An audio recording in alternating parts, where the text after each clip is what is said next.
Fired up. Fired up. Yeah! Dodge Demon! Let's get it!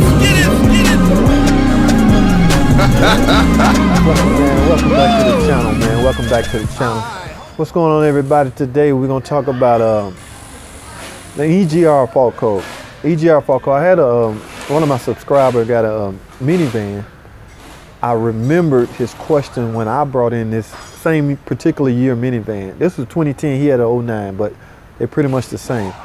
His question was, he have a EGR fault code, and he wasn't even sure what an EGR valve is. Now, I'm not sure you should, well, they're easy, they're not hard, let me put it that way, but in order to find out, I'm gonna do a whole video on this. In order to find out what particular part that you're replacing, in order for you to find out its location, you got to understand exactly what the part does. For instance, let me use this for an example. A map sensor. If you know in your head, in your mind, that a map sensor reads vacuum, manifold absolute pressure, it reads vacuum, it has to be housed somewhere in a vacuum source.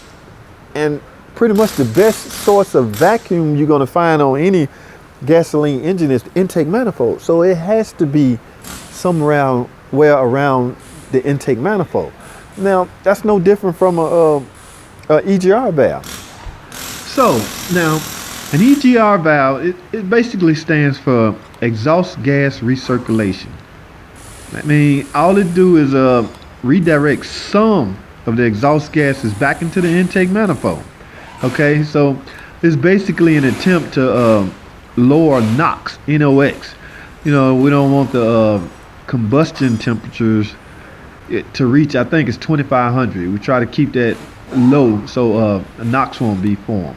So basically, if you're in the midst of trying to locate where your EGR valve is located at, find some type of tube that's running, it should be a metal tube. It's going to be running from somewhere to the intake manifold. So if your intake manifold got a metal tube running to it, chances are it's going to lead you to your EGR valve. Now on this particular car, it's bolted to the cylinder head. So there's an exhaust pipe running from the exhaust manifold to the EGR valve, and then there's another pipe running from the EGR valve to the intake manifold. So remember, all we're doing is car manufacturers are doing is redirecting exhaust gases into the intake manifold at a predetermined time. It's not always going that way, because you can really cause some idle problem if you redirect exhaust gases, say in the morning time when it's cold. You can cause a rough idle. Mainly, most of them come on doing higher RPM or higher speed driving, something like that. They don't want it always available. So all right, take the camera. All right, this particular EGR valve is actually hidden behind here. I just replaced this one. Notice it's new, and I also notice it's an OEM. So notice it has an exhaust tube running. So this exhaust tube running to the intake manifold. All right. Now, back in the day or in the past, we housed it on the front cylinder head, right here in the front. But that location is no longer possible, so they essentially moved it to the rear head. House it on the rear head, just running the exhaust tube from it to the manifold. All right, so that is the location. Now you got to also keep in mind the location varies from car to car, so do not try to memorize where this particular model is, because it might not be in the same location as the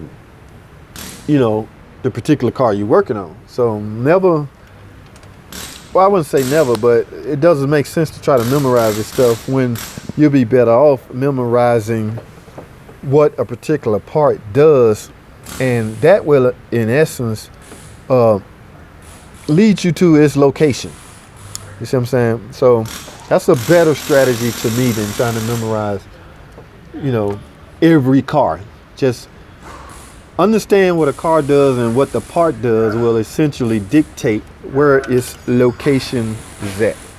All right, that's all I have, man. I don't want this video to be long, so thanks for watching. Comment, subscribe, and I will see y'all on the next video.